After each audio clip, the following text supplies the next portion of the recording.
On dit souvent que l'orgueil est le péché des personnes qui se trouvent exceptionnelles et qui pour cela méprisent les autres. Ce n'est pas ça. L'orgueil, ce n'est pas de se trouver exceptionnel, c'est de refuser de dépendre de Dieu.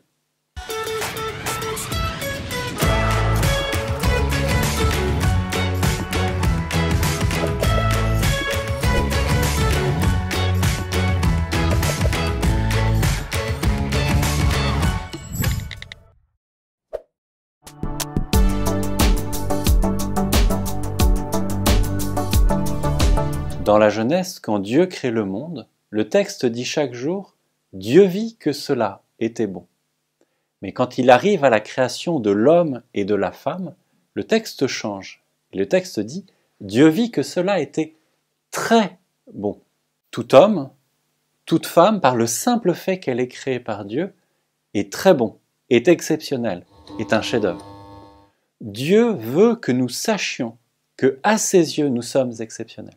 Si vous ne vous trouvez pas exceptionnel, si vous ne trouvez pas que votre prochain est exceptionnel, vous êtes en train de dire que Dieu s'est raté le jour où il l'a créé. How dare you! Le cœur du problème, ce n'est pas que nous soyons exceptionnels, c'est que nous oublions que ce caractère exceptionnel vient de Dieu. Lucifer est le premier à avoir refusé que son caractère merveilleux puisse venir de Dieu. Lucifer dit « par moi-même », tandis que l'ange Gabriel dit à Marie « par le Seigneur ».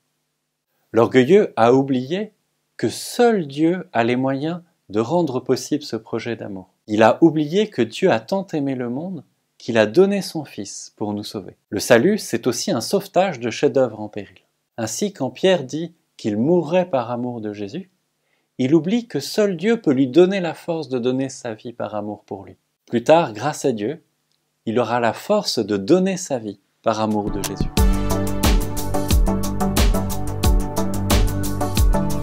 L'orgueilleux rate d'abord beaucoup de joie et d'espérance. Un enfant apprend dans les regards de ses parents à se connaître et à s'aimer. L'orgueilleux, lui, se compare, se juge, se jauge.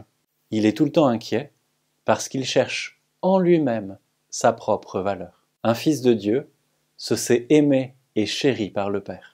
De plus, l'orgueilleux n'arrive pas à voir les autres comme des chefs-d'œuvre de Dieu.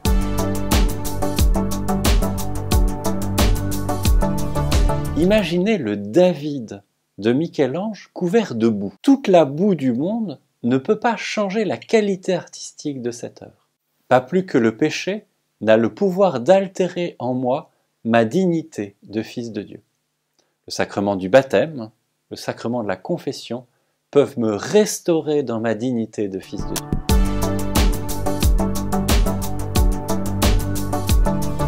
L'inverse de l'orgueil, c'est la gratitude et la dépendance à Dieu.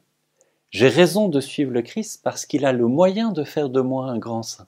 Dieu a les moyens de rendre ma vie merveilleuse et j'ai raison de me lancer à sa suite. Tout le monde se bat avec l'orgueil.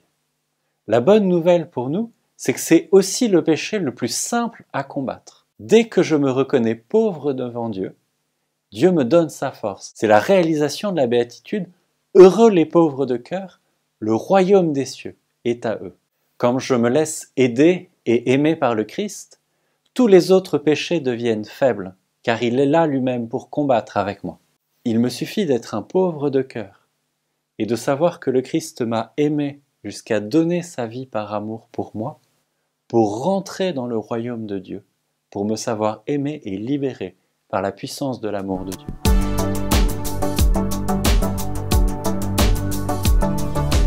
Très concrètement, pour entrer dans l'humilité, il faut d'abord se connaître ses qualités et ne pas avoir peur de ses faiblesses, car Dieu n'en a pas peur.